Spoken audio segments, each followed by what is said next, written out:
All right, she put me on light duty today after my surgery, but we have a outstanding opportunity. I really am disappointed we didn't have more people, but whoever is here, maybe someone will save a life. We have a really special of our qualified speakers. Only one has ever achieved accredited speaker, and there's only about 80 or so in the world. So we are very lucky to have him here to share what he does for our profession, training people to save lives with his CPR training, and you'll have privy to that presentation of his. And when you walk out of here, who knows, you might just save someone's life, and even better than that, you might save mine sometime. Our next speaker, Ed Ettinghausen. Thank you so much, Tom. I want to find out first, who here has been through one of my programs before? If you were at my accredited speaker presentation, that counts. Okay. And first time in one of my presentations? Okay, so we have fresh meat. New faces. Well, for you that are here with me for the first time, first thing you should know is that this is a very serious program. All joking aside, as you know, CPR is about life and death. Now, typically in my program, about half of the first-timers do not pass. I do have the reputation for being one of the toughest CPR instructors in all of Southern California.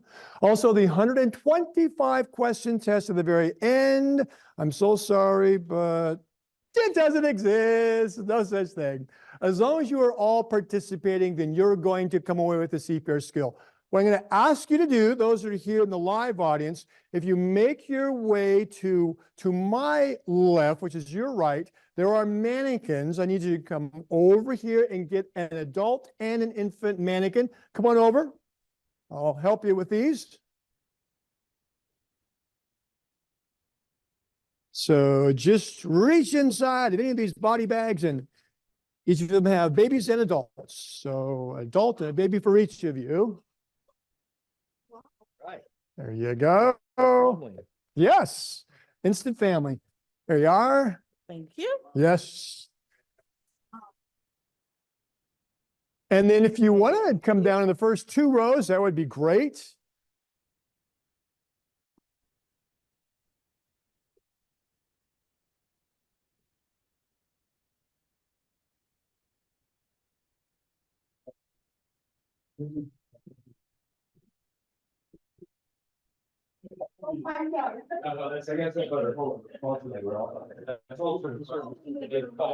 I picked out a special one just for Tom, Captain America.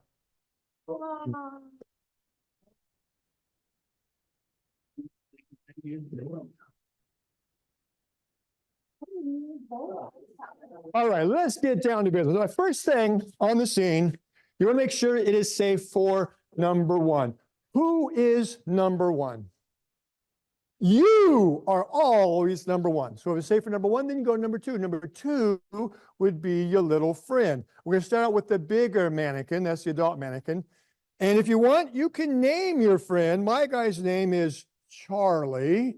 You want to check for response to a simple technique called tap and shout, just like it sounds. Hey, Charlie, you okay? Wake up. If there is no response, then we have an emergency. And in an emergency, somebody better go call 911. So before you do any CPR, talk to the three people on the scene, and then it's on to the action steps: airway, breathing, circulation. All 6 steps together, 1, 2, 3, ABC, make up the CPR formula. And here's where we come to my absolute favorite part of the whole program. This is where all of you get to jump up and sing the Jackson 5 ABC song. No? Okay, good. Got a taker over here. Now, some of you, I think I know why you're hesitant. You're probably thinking to yourself, wait a minute, Ed, I don't really think those ABCs helped Michael Jackson on the day he died, did they? No, certainly they did not. Not with Dr. Murray doing his one-hand CPR on the bed, waking out to call 911 while he was texting with his stripper girlfriend. No wonder they couldn't save Michael. Now, you think about Michael Jackson, of course, you think about music.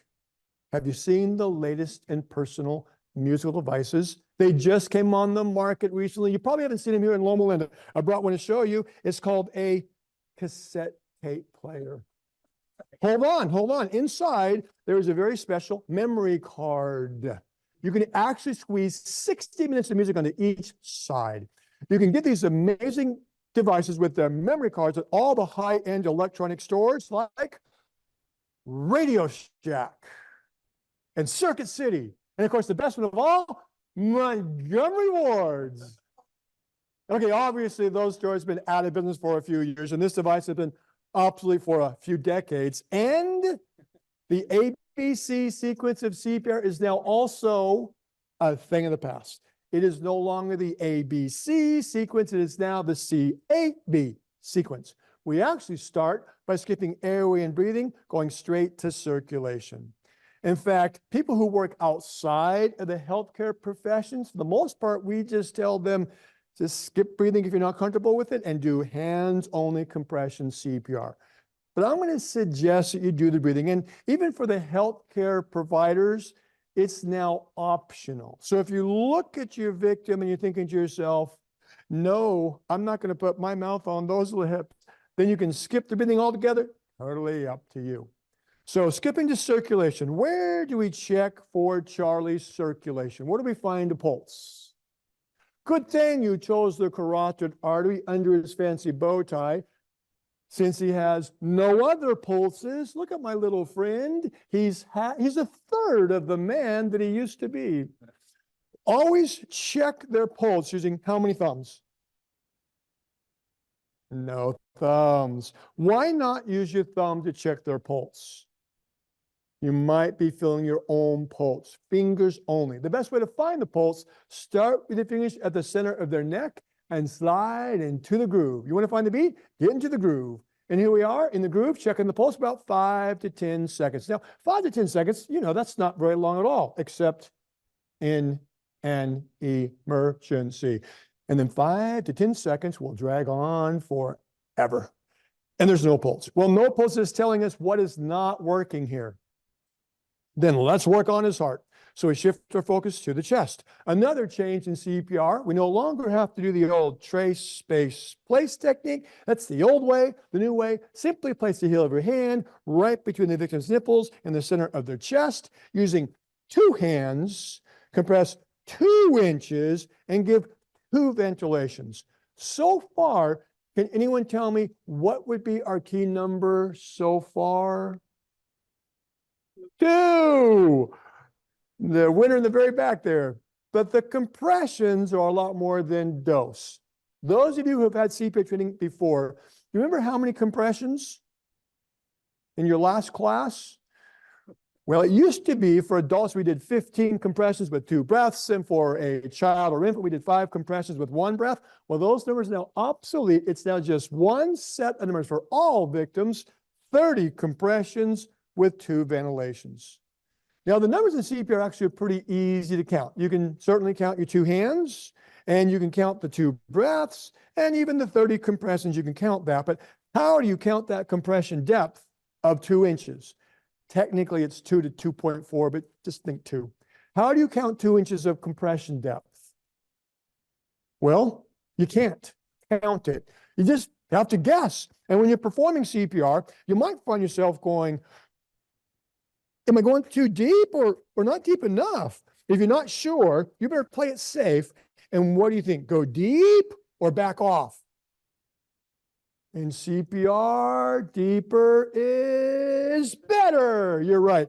It is much better to go deep, move that blood around. Better that than to back off and not get enough circulation. And when you put it into perspective, CPR, cardiopulmonary resuscitation, that's just a fancy way for us to say heart, lungs, restart. You only perform CPR because someone's heart, lungs need restarting. Okay, I have a difficult question coming next. Do not feel bad if you don't know the answer. We have a person laying here. That person is not breathing and has no pulse. The sophisticated medical term to describe their condition in one single word would be brilliant. I'm going to guess those of you who knew the answer was dead, it's because either you were studying for this course all night last night, or for some of you, probably because your last CPR instructor, that guy must have been some kind of a genius. And as you remember, wasn't that guy also quite striking for a 50-something bald guy? Extra credit? Okay, that's just going too far, too far. So it's a dead person. Now, since we only perform CPR on people that are not breathing, have no pulse, we just established no breathing, no pulse is dead. Well, that would mean that we perform CPR not on the living, only on the dead, which sounds terrible. But when you grasp that very simple concept, doesn't it make CPR a whole lot easier?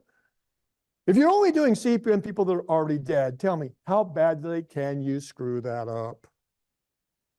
You really can't. Remember, they're already dead. Worst outcome, they're just going to stay dead. Nothing you could actually do to them would make them double dead. And if you were to check dictionary.com right now, you will not find the words deader or deadest. No such words. So if you're not sure about depth, always go deeper. Now, sometimes people get a little confused and hung up on this thing about death because they're thinking, well, if they're dead, how is it we can bring them back? Well, I think the best way to explain that is a movie. Remember that great movie from the 90s, Princess Bride? Great movie. So Prince Humperdinck banished Wesley to the pit of despair. And in the pit of despair, they sucked the life out of Wesley, literally. And so his friends took him to Miracle Max. Miracle Max, he's dead. We need a miracle. Miracle Max checked. He said, he's mostly dead, which means he's slightly alive. When someone is not breathing, has no pulse, they're mostly dead. But if there's brain activity, they're still slightly alive. That's called clinical death. Now, if there's someone that has no pulse, no breathing, no brain activity, that's called brain death or biological death, and they're not coming back from that. Well, if you brought someone back that was brain dead, what did you just create? A zombie. We don't need zombies. All right. So you understand that about the death? Okay. Now, there's one more number we need to deal with, and that's the rate of compression. CPR is now about deep, fast compressions. We need to go fast, get that blood moving. It's a rate of 100 to 120 beats per minute. Sounds great on paper, but in real life, how do you possibly figure out 100 to 120 beats per minute? There is an easy way. Remember that great disco song from the 70s, Staying Alive? That song has 103 beats per minute. So if you ever have to perform CPR, just start singing Staying Alive out loud. It will not only keep you on the beat, but it also sends a beautiful message to your victim's family. Now, in 1980, Queen came out with a great song, a little faster. You've all heard the song. Another one, Bites the Dust. It's a great song, except for CPR. That's a terrible song for CPR. I think the best song for CPR is the one I learned as a kid, and maybe some of you did as well. Do any of you remember going on a field trip on the big yellow bus, singing that #1 hit song with your fellow classmates, 99 bottles of... Some of you went to the cool school, I can tell. I went to a parochial school. In my prim and proper parochial school, we were not allowed to say the B word. If we said the B word, we got sent to the principal, got our mouth washed out with SOAP. In my school, we sang root beer or chocolate milk or sody pop. Now, some of you may not even be familiar with that song, and I would be more than happy to sing it for you, except that I can't. Well, not only can I not carry a tune, but I am no longer allowed to sing that song as a solo in the CPR class. It happened almost 4 years ago now. It was March of 2020. Do you recall what happened in March of 2020? We got a visit from COVID, and when COVID showed up, everything closed down.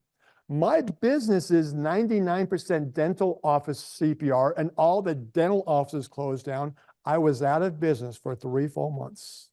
But after only 2 short weeks, Charlie and his little buddies, they got bored and they went to look for another job. Now, I'm not going to promote where they're still moonlighting on the weekends, but perhaps, ladies, you recognize the uniform? And when they got their new job, they joined the union. They got 3 wishes in the union contract. Wish number 1, to have these cool bow ties. Wish number 2, to have these cool earbuds. Wish number 3 was I could no longer sing the cool CPR solos in the class. In the contract. But you know what the contract doesn't say? It doesn't say that we can't do a group sing-along. So that's what we're going to do. So everybody grab your mannequin up on your lap. 2 hands together on the center of the chest, 30 and 2, ready, set, sing. 99 bottles of rip on the wall, 99 bottles of rip on the wall. You take one down, you pass it around. 98 bottles of rip on everybody. 98 bottles of rip on the wall, 98 bottles of rip on the wall. You take one down, you pass it around. 97 bottles of rip on the wall. Good job, give yourselves a hand. Well done, well done. But you know what? I think we got so caught up in the moment, caught up in the song, that we may have forgot to do something important in CPR. At least I forgot. Were any of you counting those 30 compressions? Someone in this room, though, was actually keeping track. You wouldn't know what to look at him. But my good friend Charlie here, this guy is no dummy. Charlie figured out that when you get through 2 bottles of root beer or whatever IPA you've been drinking, Joey, it's exactly 30 compressions. We started at 99 bottles. We stopped at 97 bottles. That's 2 bottles, which equals 30 compressions. After 30 compressions, what comes next? 2 breaths. So 2 bottles followed by 2 breaths. Before you give the 2 breaths, be sure to use the head tilt chin lift maneuver, because you all know that an unconscious victim will automatically swallow their tongue, right? No, you're not going to swallow that. They don't swallow their tongue, but their tongue can block their airway because of gravity. In 2 words, can anyone tell me what does gravity do? 2 words, gravity, anybody? I like that. What was that? Tom, where'd you learn to talk like that? From my course. Exactly right. Tom said it sucks, and that's true. Gravity sucks. So the tongue, but what was your scientific formula? Actually, the acceleration of gravity is 32 feet per second squared. 32 feet per second squared, which is pretty cool because 32. So I'm going to remember that. Okay. See, I'm learning something. Okay. Yeah. All right. 32 seconds per he knows, because I have attention deficit disorder. So if I get distracted, I'm like, oh, what was the last thing I was talking about? I got lost. Yeah, at least in my problems. Thank you. My good friend right up here. We've never met, but I can already tell we're going to get along just fine. All right. And again, what was the last thing I was just talking about? Gravity, it sucks. Okay, there we go. All right. So tongue falls, blocks the area. Now the problem, we use the head tilt chin lift maneuver. Now, if you're not quite sure how that process actually works with the head tilt chin lift, this picture demonstrates it quite well. This shows an individual with a blocked airway. When we use the head tilt chin lift, it goes from this to this nice wide open air passageway. Again, closed airway, head tilt chin lift, open airway. After you've opened the airway, and before you give those 2 breaths, be sure that you pinch their nose closed. Why do you need to pinch their nose before you give the breaths? That's right. Plus, if you don't pinch their nose, it's not good. Oh, I know. That's disgusting. Hold on. Just a couple days ago, someone taught me a really cool word. The new word I learned is mocos. Let me see if I can recall how to say it in a sentence. I believe it goes something like this. No quiera mocos en su cachete. Now, I believe that means no boogers on your cheek, or I just said something really nasty in Spanish. I don't know. No, we're not going to actually do the mouth to mannequin breathing. Since COVID, they've asked that we simulate breathing. So for the CPR program here, just say the word breathe. All right, so here we go. Tilt, pinch, 2 breaths. Ready? Breathe, breathe. If the breaths were successful, what should have just occurred? Just rise. If that didn't happen, that's not a problem for us, because we have a little rule. If at first you don't succeed, try again. Remember, the most common airway obstruction for the unconscious victim is usually their own tongue. Didn't work first time, simply re-tilt a little further back and try it again. Pinch those, big mouth, 2 breaths. Breathe, breathe. Were the breaths successful this time? Yes. And that would be 1 complete cycle of CPR. 30 compressions followed by 2 ventilations. We need to continue to perform CPR for 2 minutes. It takes 5 cycles to make 2 minutes. How many cycles have we performed so far? Remember, it's a short course we're doing today. We've done how many cycles so far? Short course, short course. We've done how many cycles so far? Yeah. 5, exactly. So you all agree it's been 5 cycles in? All right, let's check the pulse. And there's no pulse. You know why there's no pulse? Yeah. Because cheaters never prosper, Rob. Didn't your daddy teach you that? Well, there's no pulse, of course, because you're right, your victim is still dead. So now what? You did a great job at CPR for 2 minutes, but he's still dead. What are we going to do now? Do it again, another 2 minutes and check the pulse. No pulse, another 2 minutes, check the pulse. No pulse, another 2 minutes and check the pulse. What is our ultimate goal here? What is it we're trying to accomplish with our CPR? Well, the ultimate goal is to undead them, revive them, restart the heart, lungs, bring them back to life. That's the goal, the hope, the dream of CPR. Unfortunately, that's not reality. In real life, you're right, more often than not, CPR is about buying our victim precious time until what? Till the emergency medical services arrive on the scene. Anything positive that happens in the meantime, those are extras. Perform CPR and find a pulse, that's a bonus. Pulse and breathing, double bonus. Pulse, breathing, and they're conscious, you just hit the jackpot. But don't count on that. So no pulse would mean more CPR. On the other hand, if there is a pulse, is this a good thing? It's a great thing because the pulse tells us what's working again. The heart. And help me with our special rule for this. If it ain't broke, don't fix it. That definitely applies in CPR. Heart's working just fine, leave it alone.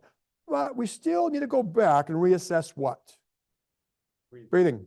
Now, the heart did stop once. Certainly it can stop at any moment. Keep your fingers on that pulse. When you find the beat, keep the beat. Open the airway, check on his breathing, and no, not breathing. Okay, he has a pulse. Is that good or bad? That's good. Not breathing, good or bad? Bad. That's bad. So we're going to shift gears into rescue breathing mode, which, remember, you can opt out of breathing if you choose, but if you're going to go to the rescue breathing mode, it's 1 full breath every 5 seconds. Again, an adult has a pulse, isn't breathing, it's 1 full breath every 5 seconds. While you're doing the breathing, fingers stay put, and between each breath, you should turn your cheek to the side. Why is that recommended between each breath? So you can hear them. So you can hear them breathing, yes, and you can see the chest rise and fall. Very good. But it's also a little teeny reason. You are trying so hard to save your victim, and for all your efforts, they will show their appreciation by doing what 50% of the time? Blowing chunks in your direction. So now we go from mocos to vomito. Now, if your little amigo is toasting his tacos to you, would you prefer his stomach contents land in your mouth or in your ear? Okay, some of you, I can tell you're holding up for option C, aren't you, Connie? Connie's going, no, Ed, don't we get a third choice? Like none of the above? Well, if you're lucky enough to have a mouth-to-mask device, or better yet, a bag valve type of device, sure, use those. But without those, be ready to take one for the team. And if you're taking it for the team, which would you prefer? In your mouth, in your ear? Or how about that option C on the outside of your cheek? Yeah, let's go with the option C. So fingers on the pulse, tilt the head, pinch nose, breathe, turn and count. 2, 1,000, 3, 1,000, 4, 1,000, 5, 1,000. Breathe. 2, 1,000, 3, 1,000. The breathing is back. Heart's working. Lungs are working. What is there left for you to fix? What's left to fix? They have to be alert. Nothing you say. Look, What if you break up to this point, hold on, up to this point, you've done quite well. You took your guy with the fancy tie that was dead. You guys heart working, you guys lungs working. Very proud of you all for that. But how can you people, you Toastmasters, as smart as you all are, how do you miss this? What about this poor guy's Okay, you're right. There's nothing left here to fix. Your job in CPR is a simple job. It doesn't mean it's going to be easy, especially emotionally, but really it's a simple task.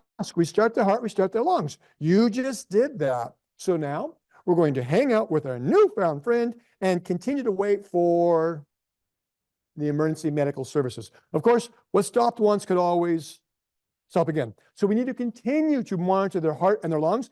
And let's not forget, but a little surprise, can your little friend still come up with any second? More chunks. If he's on his back and he vomits, what major complication could occur? Yes, could choke. In the medical field, it's referred to as aspirate. We don't want that. So we need to turn a victim onto their side. Now, very important, is it their right side or their left side? Which side?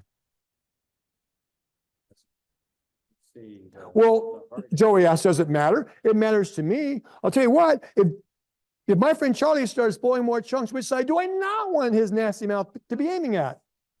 That's right, because I'm looking for numero me. Away, that's right. Now, technically, it actually is preferred you place them onto their left side. But again, I'm looking out for myself on this one. So turn them side away from you. Now, keep in mind, unlike your little buddies on your laps, you're going to find that most real people do tend to come with, well, besides clothing, what else do most people have that these guys seem to be missing? Arms and legs. Nothing gets past you people. So when you move a real person with limbs, it's going to help you to move one of each. The arm that's on the opposite side of you, grab a hold of that arm and place it right up next to their head, sort of like that. And then the leg that's closest to you, grab that leg and cross it over the opposite leg. It's not going to help your victim, but it will make it a little easier for you to move them. So their arm is up, their leg is over, support the head, neck, grab them by the hip, turn them which way? Side away. So go ahead and turn your mannequin, your victim onto their side. Now, what would be the exception? When would you not want to turn a victim onto their side? If you suspect spinal trauma. Although I asked that once, when do we not turn them on their side? One guy said, well, what if you're like at the top of a steep hill? Oh, you're right. Yeah, you don't want to. That's a good reason not to. Actually, there are 4 situations you shouldn't turn them on their side. If you do suspect spinal trauma, if you are at the top of that hill or the top of that stairwell or the edge of that cliff. Oh, I'm sorry, Charlie. Keep breathing. We'll catch you at the bottom.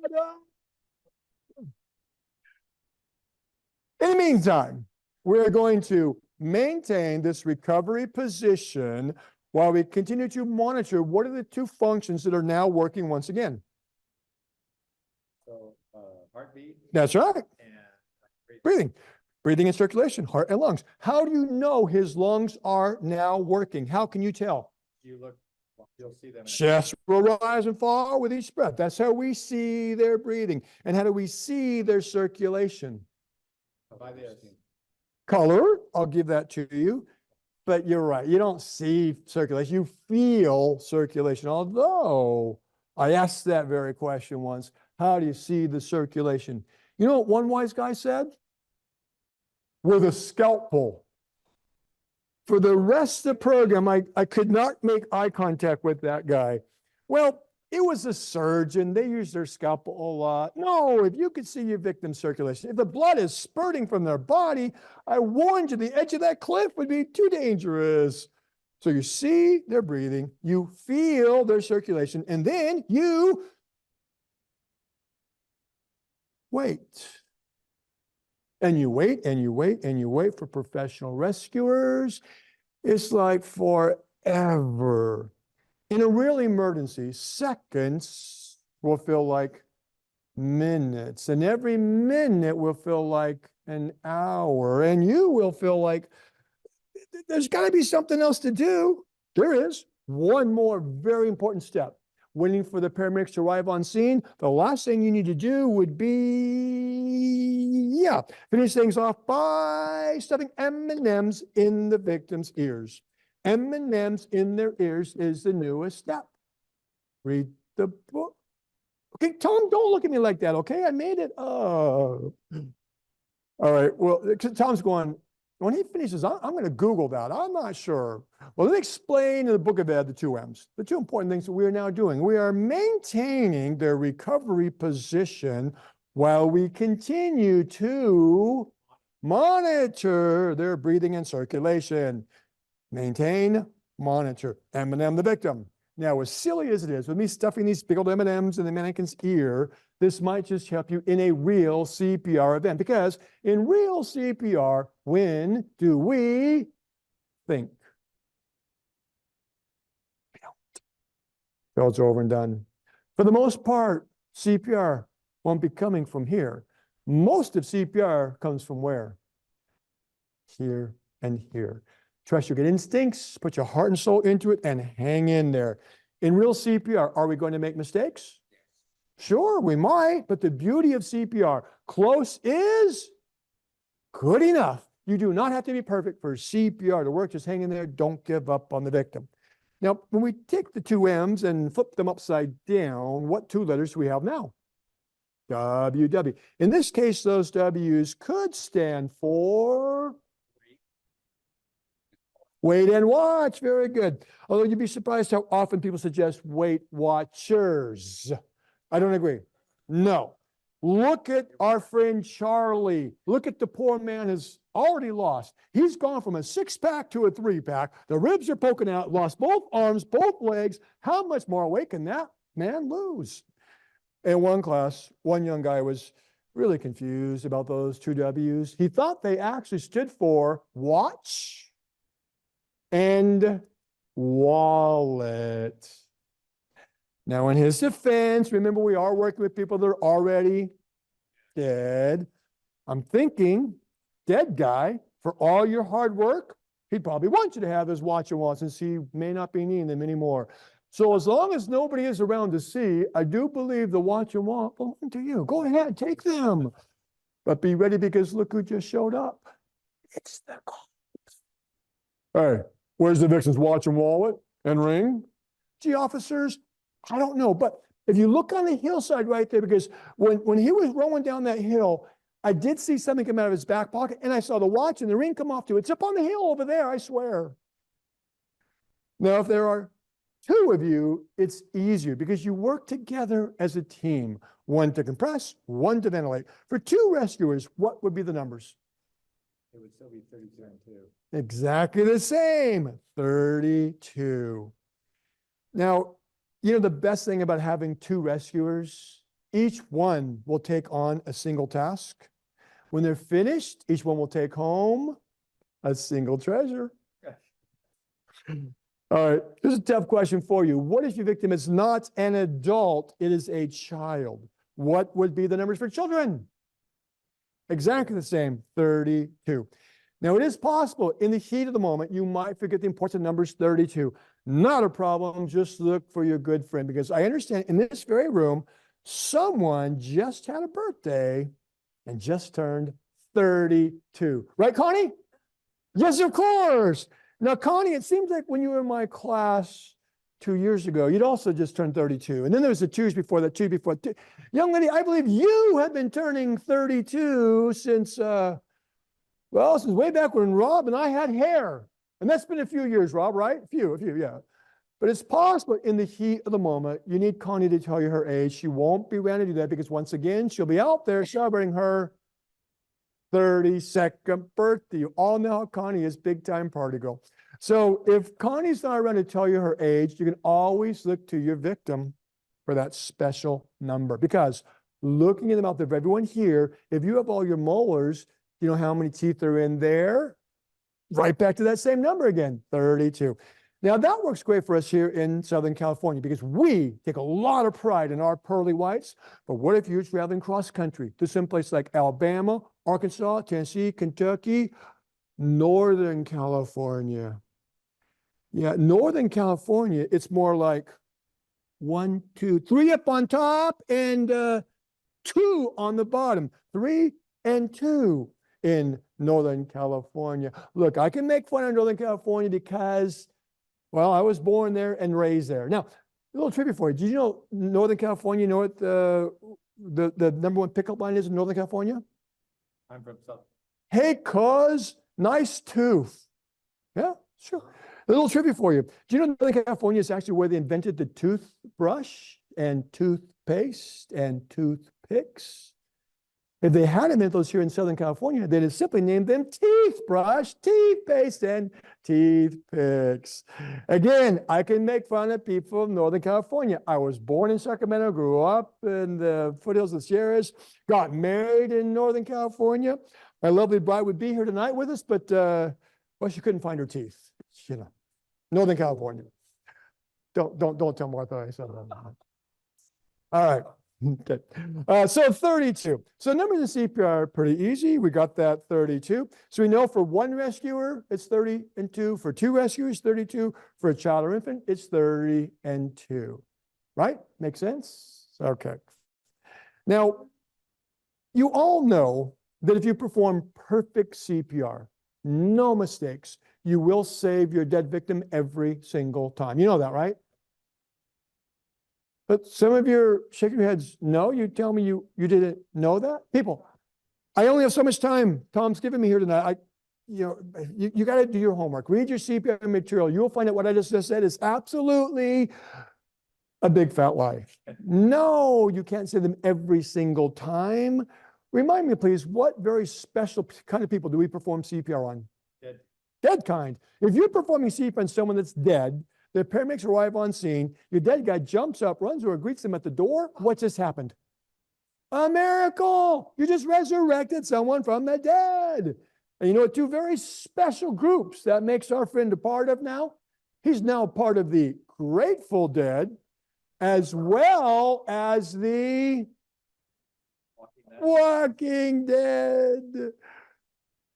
Okay, I know. Both those jokes are really lame, which means when we do this again in 2 years, you're going to hear them both again.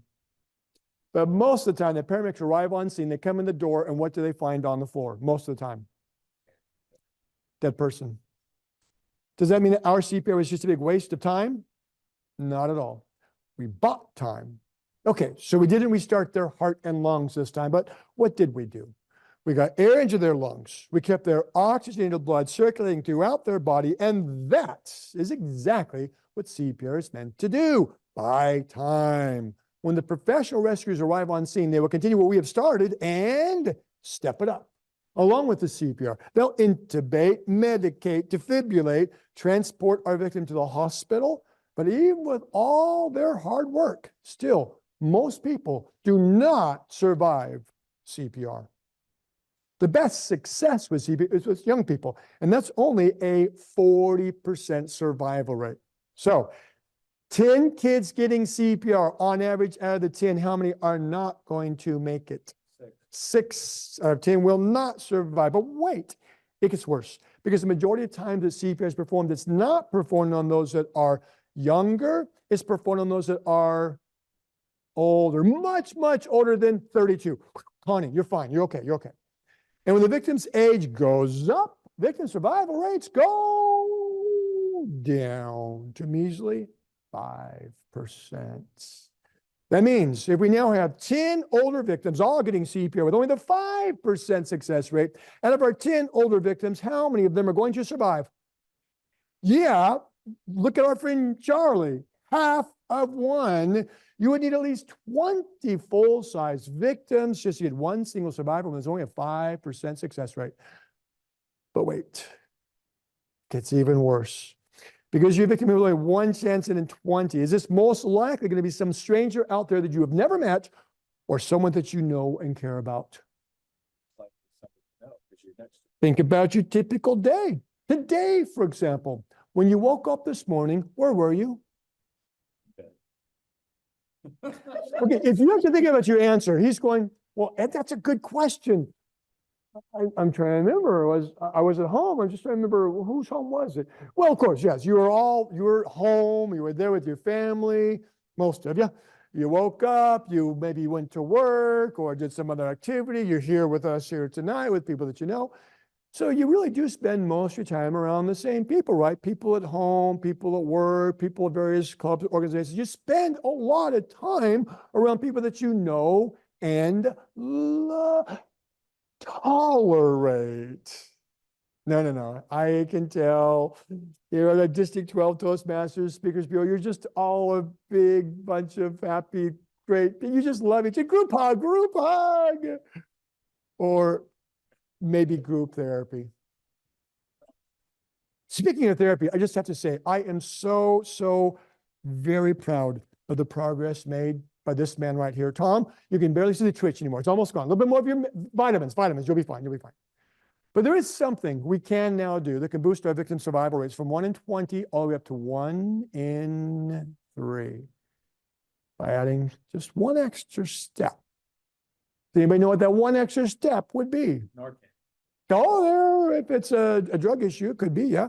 But no, this one, it's a device, actually. Defibrillator, exactly right, young lady. The greatest thing in CPR nowadays would be the AED, which stands for Automated External Defibrillator. Now, you may not have access to an AED where you are at. So if not, well, who's on the way? The paramedics have. Yes, the emergency medical services, when they arrive, what do they bring? AED. In the meantime, just keep on performing CPR. Now, if you were at a place that actually did have an AED, by the way, do you know there's only one type of facility required by state law to have AEDs in California? Airports, you might think airports, good, or you might think hospitals and prisons. They are required by federal mandate, but by state mandate, only one type of facility must have AEDs. Schools, you would think, would be a good idea. And there are states that require it in schools, Washington, New York, New Jersey, other states.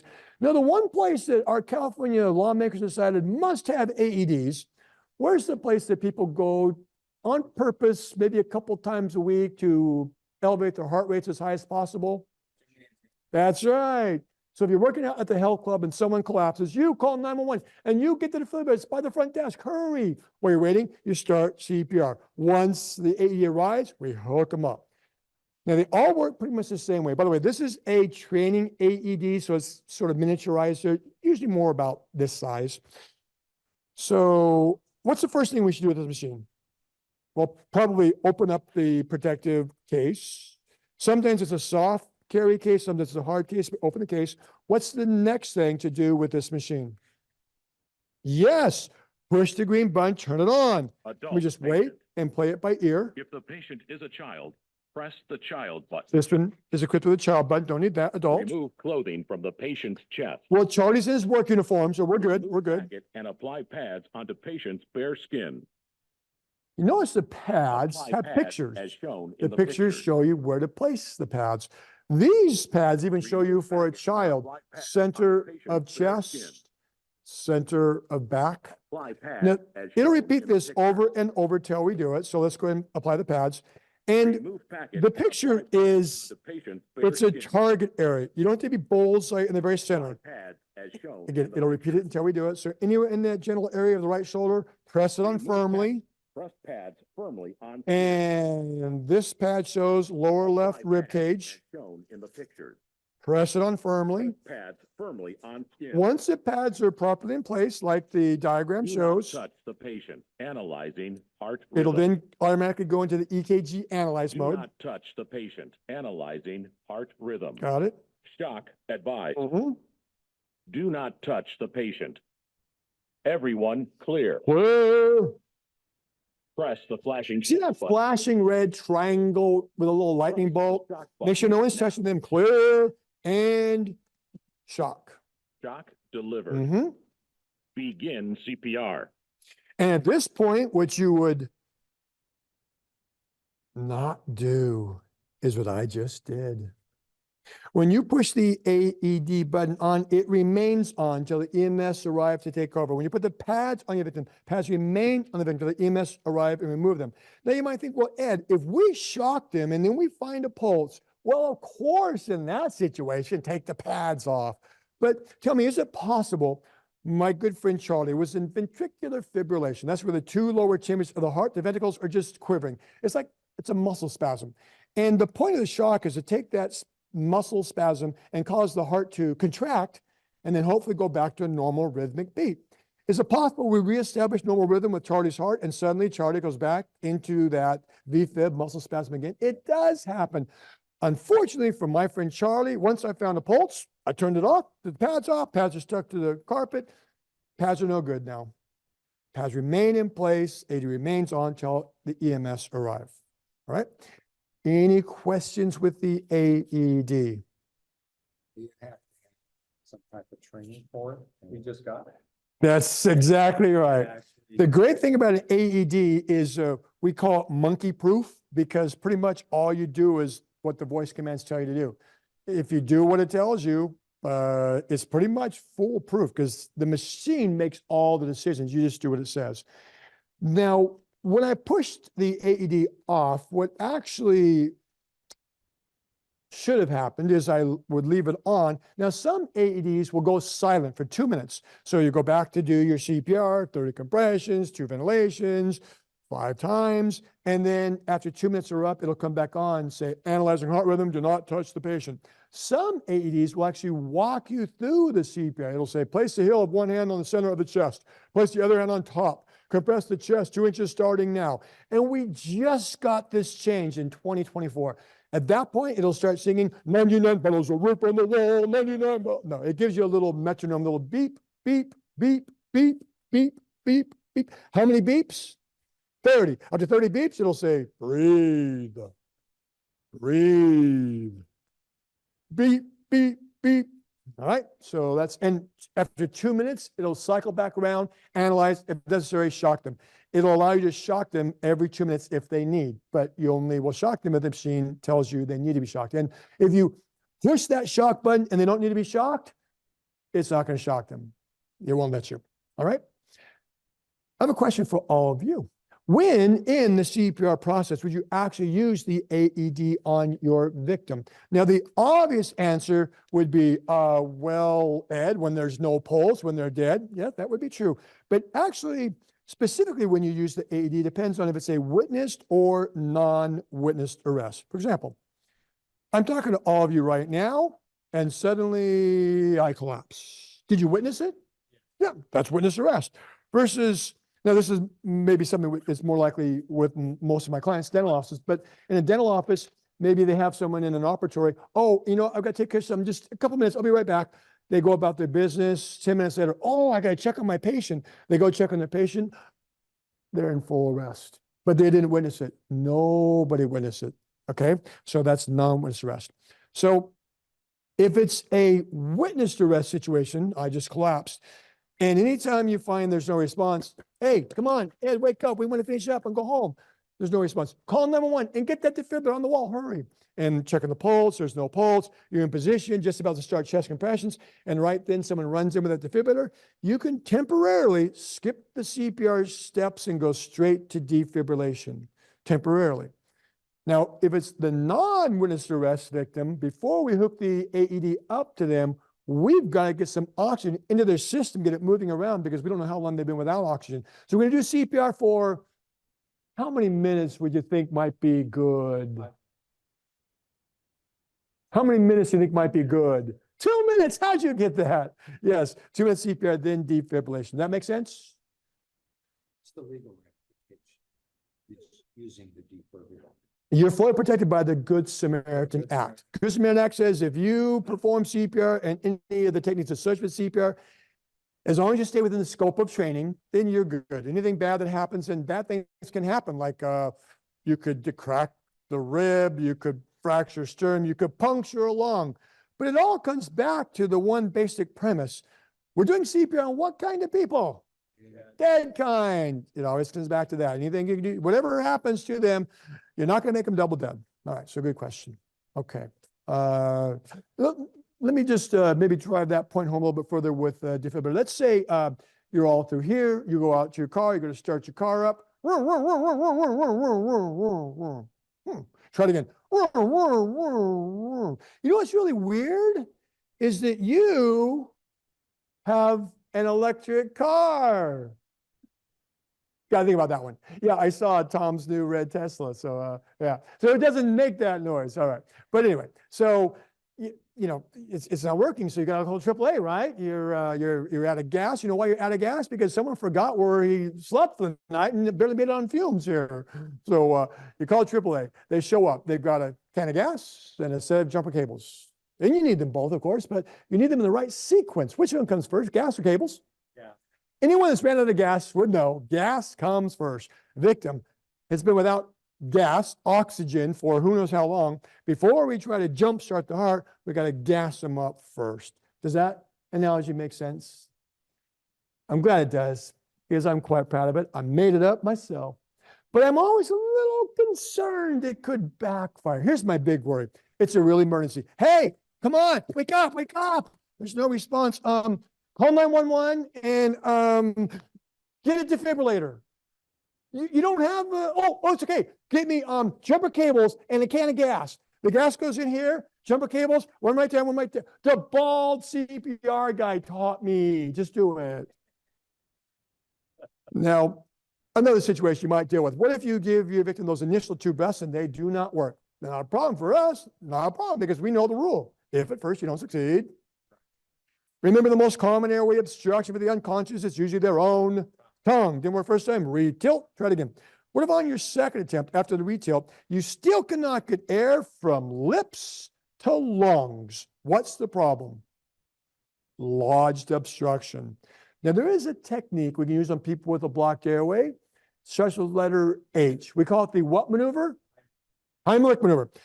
But all the years I've been teaching CPR, I've heard it pronounced differently. I've heard people pronounce Heimlich as hemlock. No, I don't think it's a good idea to give your poor choking victim poison. Stay away from the hemlock. I've heard people pronounce Heimlich as Heineken. That makes sense if you know the rule. Have you heard the rule? Save a bestie, share a brewski. It's a rule, Tom. Look it up. But the oddest pronunciation I've heard is one woman. She kept mispronouncing it. And I got to tell you, it was getting embarrassing. I had to bring it to her attention. I said, ma'am, I'm sorry, you are not pronouncing that term correctly. Heimlich. It's pronounced with the letter M in the middle. The way you keep mispronouncing that word with letters N-D in the middle, well, it's just in bad taste. We're just going to move on, please. Heimlich with the M. Speaking of M, it was coming this, see, that one takes a little while sometimes to get that one. All right, I got it. Speaking of M, it was this coming May, it'll be 9 years since this event occurred. There was an 87-year-old woman having dinner at the retirement home with her friends. She started to choke. One of her dinner companions slowly rose out of his seat, went behind her, and performed the Heimlich maneuver. Now you might think, that doesn't sound unusual, Ed. Well, the guy who did it was 96 years old and just so happened to be Dr. Henry Heimlich, the man that introduced that technique to us 50 years ago in 1974. Even more amazing, it was the first time in his life he had the opportunity to use his procedure to try to save someone. True story, true story. Sadly, that's where our true story takes a little turn. Remember our sweet 87-year-old great-grandma? She croaked. She didn't make it. No, she survived. Rob's going, that's a terrible story. No, she did survive, but sadly, 6 months later, guess who actually did pass away? Dr. Heimlich. He choked to death. No, he didn't. I made that up. He was 96. He died of old age. Wouldn't that be the worst irony? The doctor invents a technique to save choking people. The day he's choking, no one's there to save him. Nobody's 96. And Rob, dry your tears. I told you, great-grandma's fine. She's fine. Now, what if right now someone came bursting in the auditorium, bursting through the doors, just coughing their lungs out? Well, obviously, one of you had better jump up, perform the Heimlich maneuver, right? No. Why not? Because if they're coughing, what are they getting into their lungs? They're forcing air in their lungs if they're coughing. Best thing you can do for someone that's coughing forcefully would be encourage them. You're doing great. Keep coughing, but please back up, please. Thank you. It's when they're not able to cough. When they're grabbing their throat, they can't cough. They can't get any air. Maybe they're turning color. They're in trouble. They need the artificial cough of Heimlich maneuver. So Put your victim in front of you. But by the way, I need to tell you this. I'm required to tell you this as CPR instructor.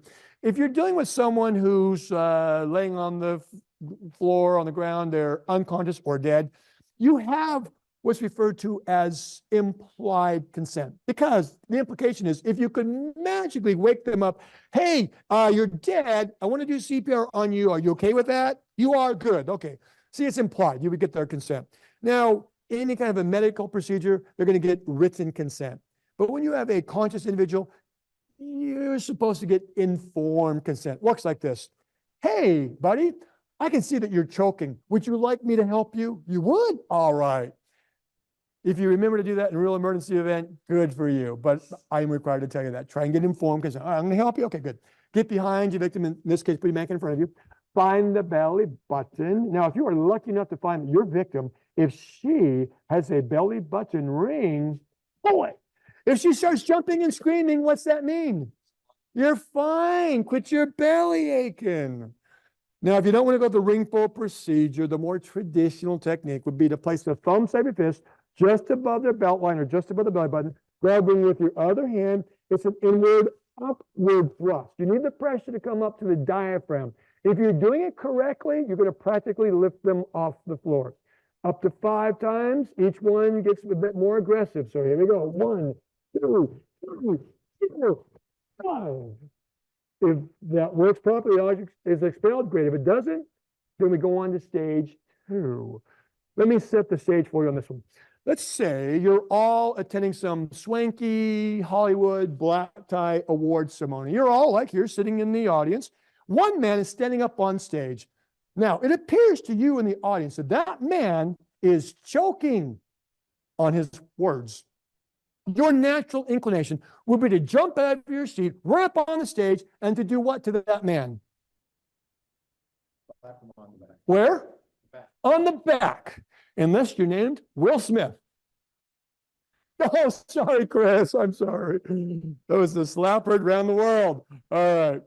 Will didn't know he gave me that gift when he did that. All right. So lean your victim forward. The heel of your hand goes right between the shoulder blades up to 5 times. Here we go. 1, 2, 3, 4, 5. That should expel the object. If it did not, if it was not expelled, what do? That's stage 2. Yes, it is. That's stage 2. What do? If it didn't work, do it all again. You keep on slapping that guy on the back and punch him in the gut. You're bound to knock that object loose or possibly beat your victim unconscious.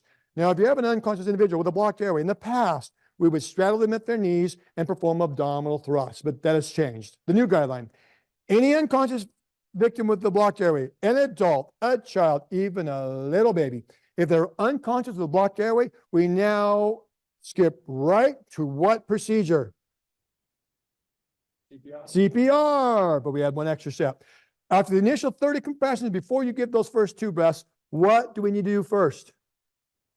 Look for the obstruction. Remember, that was what happened here. If you see it, remove it, and then you can do the breathing. Do any of you recall a technique we taught for years and years and years, the old blind finger sweep? Remember that? We don't do it anymore. Why should any of you here have to perform the blind finger sweep unless one of you are actually blind, which you're not? Use your eyes. Take a look. If you see it, remove it. All right. Everything makes sense? Any questions? Have any of you seen that new device? It's called a life vac. It's like a plunger that they can use to help someone that's choking. Have any of you seen that device? All right. Yeah, I've heard about it, and people have been asking me about it. It's been out for a couple of years, and in theory, it makes sense, but I really didn't know a whole lot about it until I came across the YouTube video that showed them actually using the device, saving a child. And so I started to do some research on it, and it's actually saved over 1,700 lives. I have one here to show you. And so I bought one. Now it's 70, and understand, I don't get anything for promoting this. I have no connection with the company. I just think it's a great product. It's $70 to buy the kit. In the kit comes the plunger device. And then it has 2 different options for you. It has an adult mask or a ped child infant mask. All right. So you just grab that, push it in, put it on them, push it down and pull it up, and it actually will suction it out. Now you might think, well, Ed, when you push it down, didn't you just push it in further? No, because it actually has a one-way valve where the air is diverted. So no air is pushed in, only pulled back. Great device. Again, the company is called LifeVac. You can go to lifevac.com or 877-LifeVac. I would recommend all of you purchase one. All right. You might say, well, Ed, why didn't you recommend that we purchase the AED? Aren't those also great devices? They are. They're really good.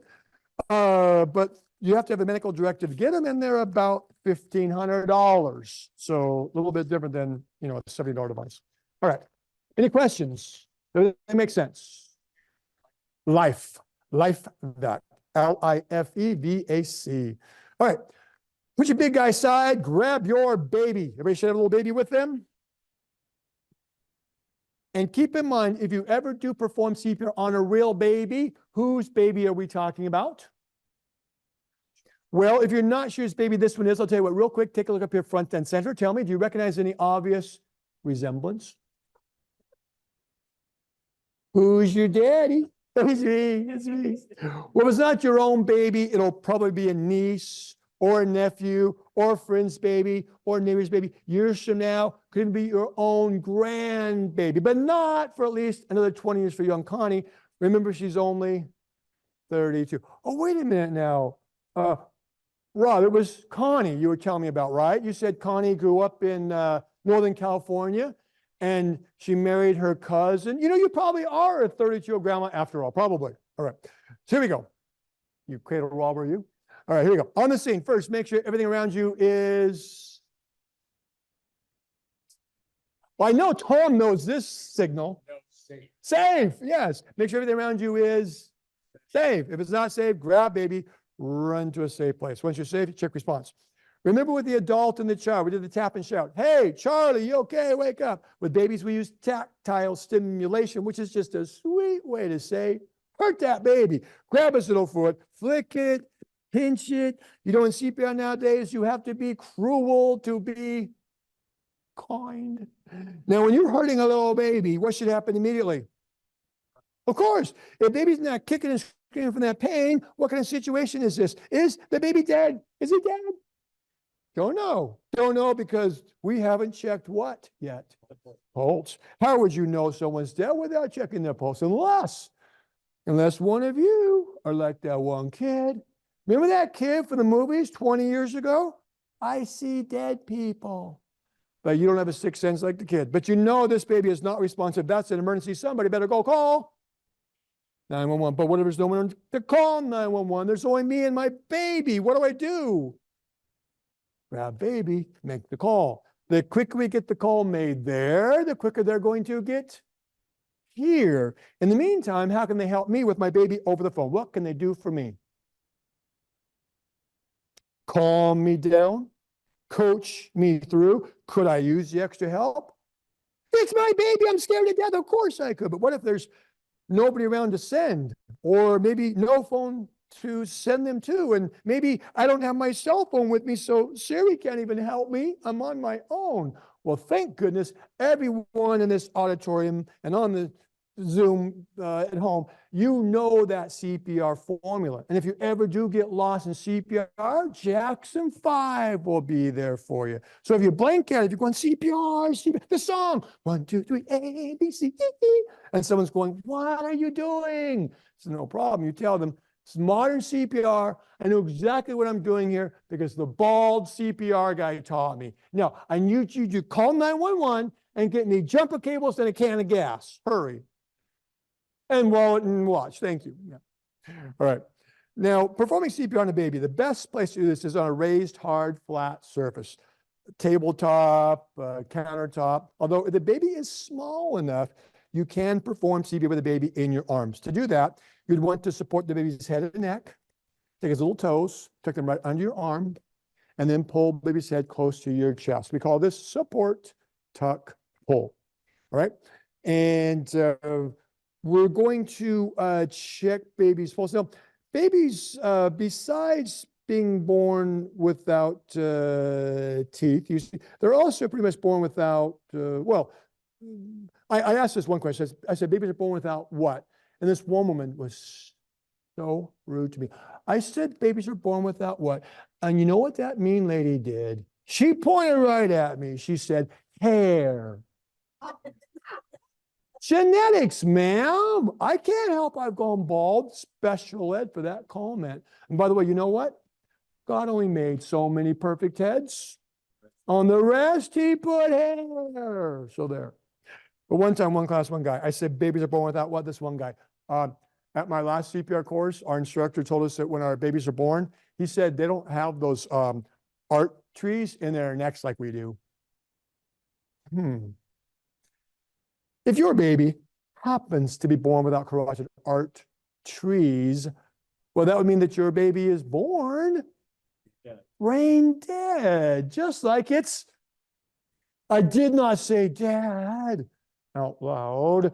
Obviously, he was a little bit confused, but I explained it to him very nicely. I said, look, babies do have carotid arteries. They're born with them.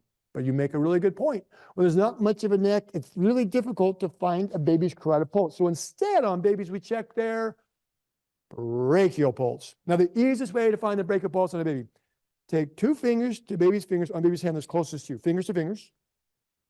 Slide those 2 fingers all the way up to the armpit. If you're doing this correctly, you should have no problem at all supporting that little baby with your 2 fingers just like that. If you do that with babies just like that, hold your babies like that. If I told you to go jump off that bridge, would you do it? If I told you to take your little baby outside right now and hold that little baby over the balcony, would you do it? Okay, still too soon for the MJ jokes. I know, still too soon. So here we are. We're checking baby's brachial pulse. Remember, how long do we check pulses? Remember? 5 to 10 seconds. It's going to feel like forever. No, not finding a pulse. Well, no pulse, of course, tells us what's not working. Then let's work on the baby's heart. How many compressions for the baby? 30 compressions. How many breaths? And by the way, for the baby, when we give the breaths, we put a big mouth over the baby's little mouth and little nose. Big mouth, little cheeky puffs. That's a new medical term, cheeky puffs. Okay, Tom, I know you're going to Google that one also. Please remember, it's cheeky puffs, not cheesy puffs, not cocoa puffs, not cream puffs, but especially not chupacabra. Stay away from them. What kind of a puff? Cheeky puff. Okay. So we're going to do the cheeky puffs. So how many for the baby? Well, how many compressions? 30. How many cheeky puffs? 2. How many hands do we use for baby compressions? 2. Fingers or 2 thumbs. Try this. Bring baby in close, use your 2 fingers. Now keep in mind that the depth we want to get on the baby is 1/3 of the depth of the chest or over 1 inch. So whatever one works for you, 1/3 of the depth or 1 inch or more. So with your 2 fingers, try to get that inch or more.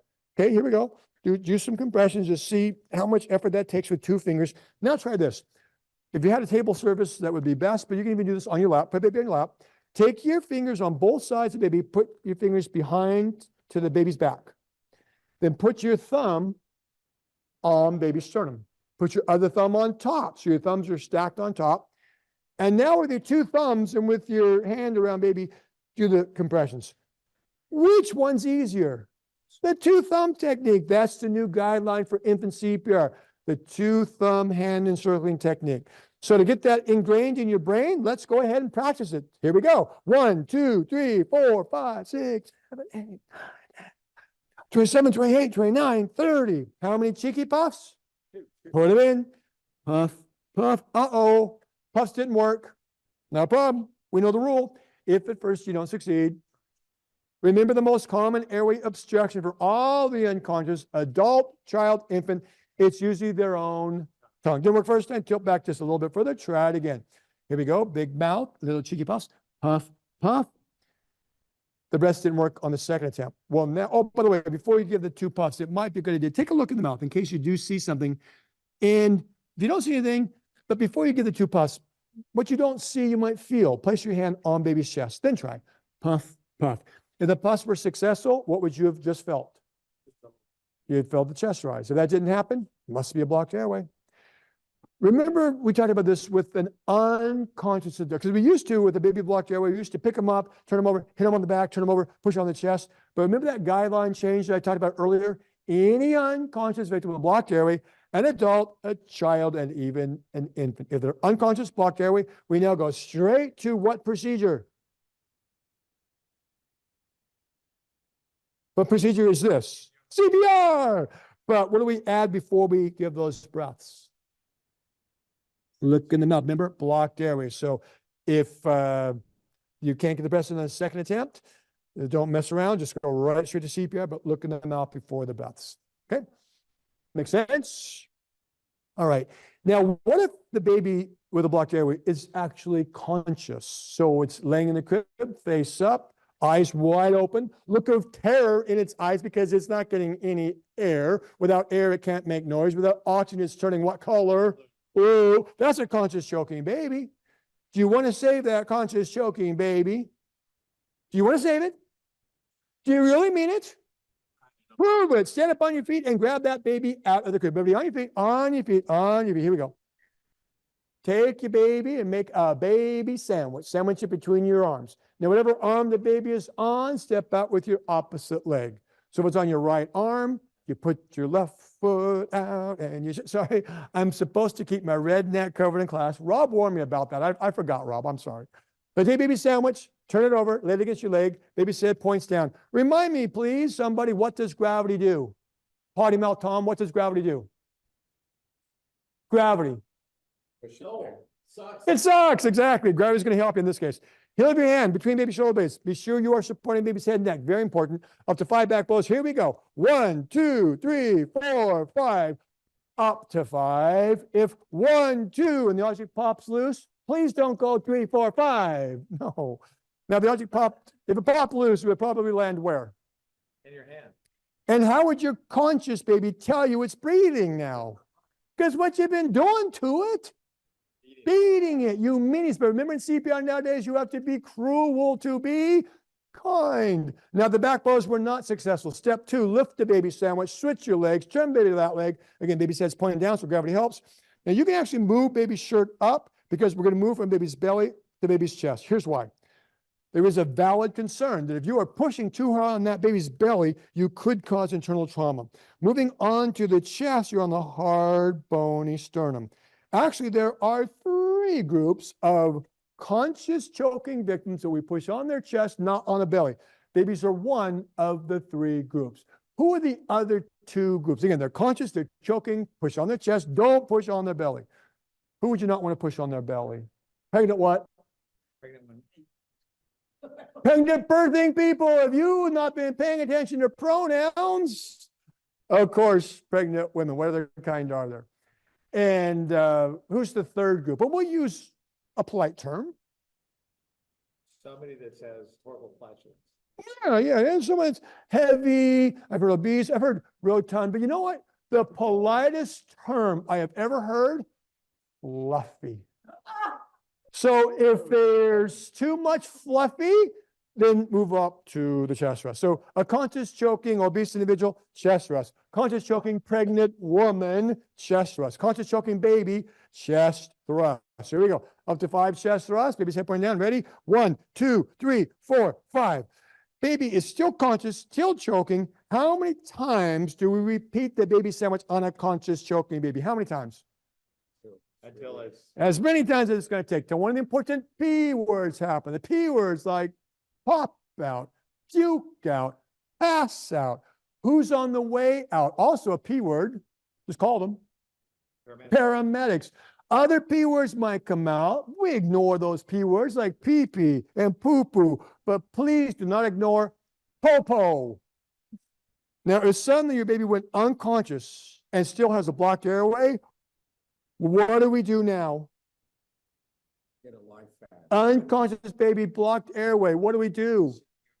Winner, winner, chicken dinner. It's time for CPR. Back to your seats. It's time for CPR.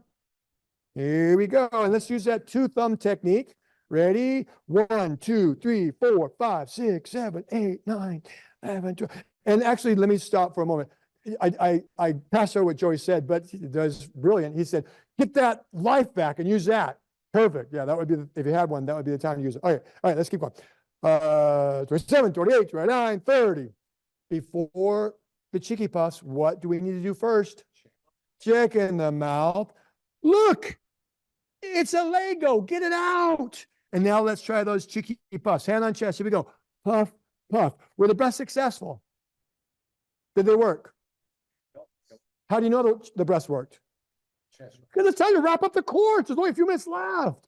Oh, you're right. Chest rise. That's more important. So we had a little roadblock. We fixed it. We're back on track. Let's check baby's pulse.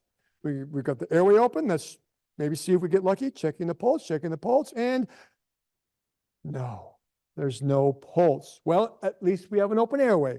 So let's go back to our CPR. Here we go. 1, 2, 3, 4, 5, 6, 7, 8, 27, 28, 29, 30. Puff, puff. And remember, we don't have to look in the mouth now because we already took the obstruction out. So here you go. 1, 2, 3, 4. We will continue with the 30 and 2 for how many minutes before rechecking the pulse? 2 minutes. Takes how many cycles to make? 2 minutes. 5. And our state of mind with a baby, do you think we might lose track of the cycles? Of course. But remember the beauty of CPR. Close is good enough. When you feel it's been around 2 minutes, about 5 cycles, go ahead, check the pulse. Would you say it's been about 5 cycles now? I think we should probably check with the one person this week.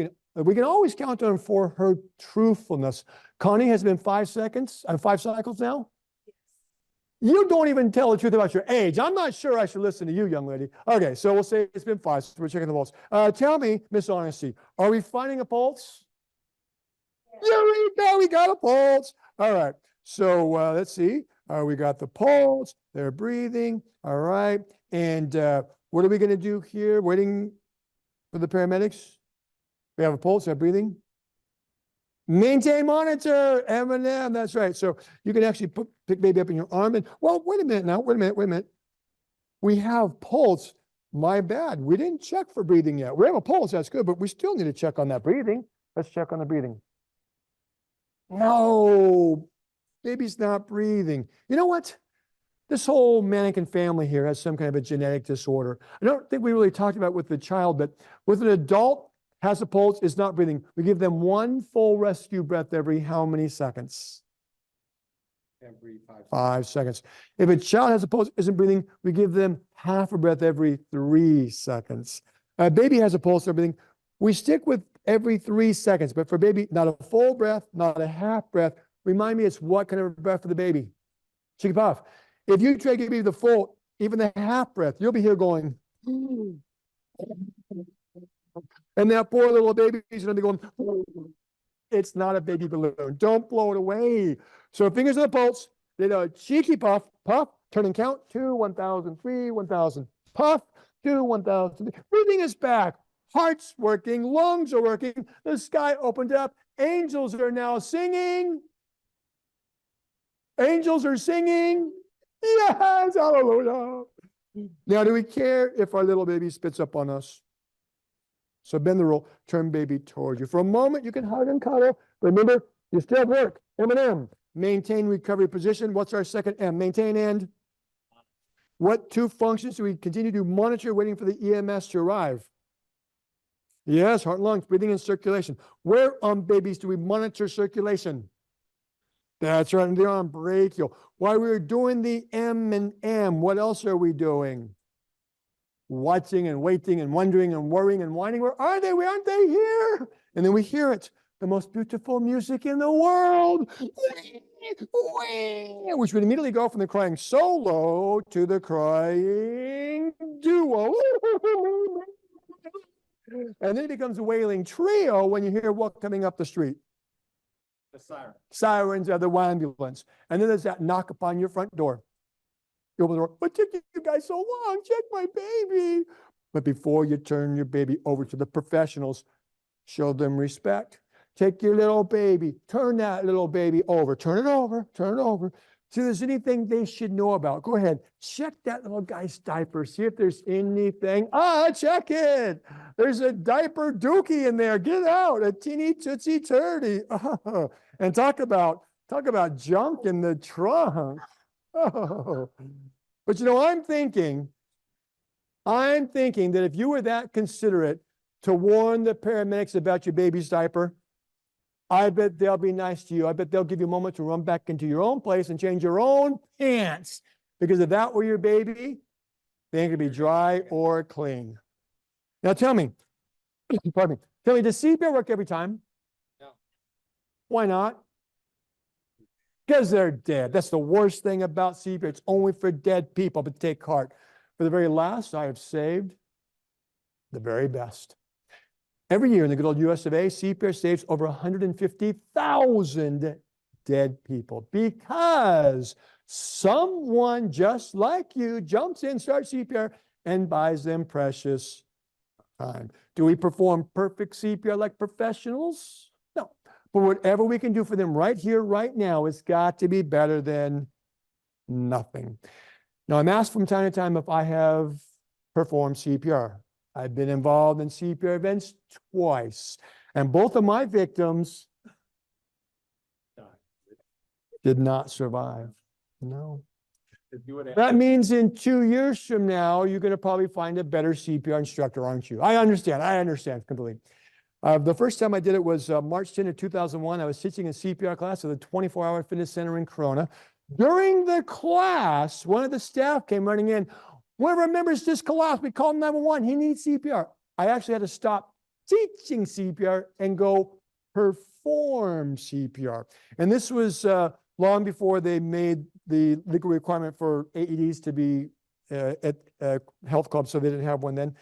And the second time I was involved in a CPR event was March 18 of 2019. And you know where that was? It was at a Toastmasters speech contest in Redlands.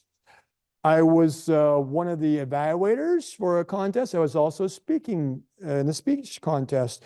And the test speaker, Kenny Johnson, during his speech, mid-speech, his eyes rolled back.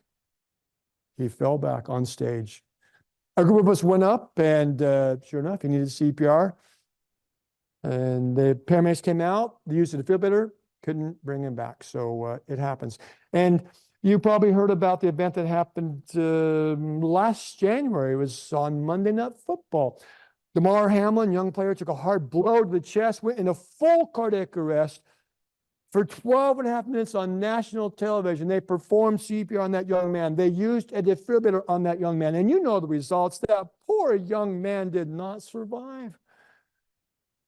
He survived. He's back on the team again. CPR is amazing. It does work. Now, reality check is if you ever do perform real CPR, it will likely be one of the scariest events in your entire life. I'm very proud to say that this has been my lifetime career. Sometime in this year, I will teach my 10,000th CPR course. This could be it. I don't know. Sometime in 2024, I'll teach my 10,000th CPR course. The 2 times I was involved in CPR, I guarantee you, when we were done, I was shaken up. You might forget a few of the things that we just talked about. That's okay. Remember, the CPR isn't so much from here. The real CPR will be coming from where? Trust your gut instincts. Put your heart and soul into it. Make sure right from the start, someone is on the phone calling and retrieving the AED. If you don't have an AED, getting the gas and jumper cables. We talked about that. In the meantime, while you're waiting for the paramedics to arrive, if your victim does need CPR, what are the universal numbers for all CPR victims now? All victims, what's the ratio? What's the numbers? 32. If you forget the important numbers 32, just make up your own favorite numbers like someone does about her age. Just don't give up on your victim, because in the book of Ed, the only bad CPR for a dead person would be no CPR. All right, any final question for me? I have one final question for all of you, then you're all done. Not going to make anyone stay for special ed. You did very, very well.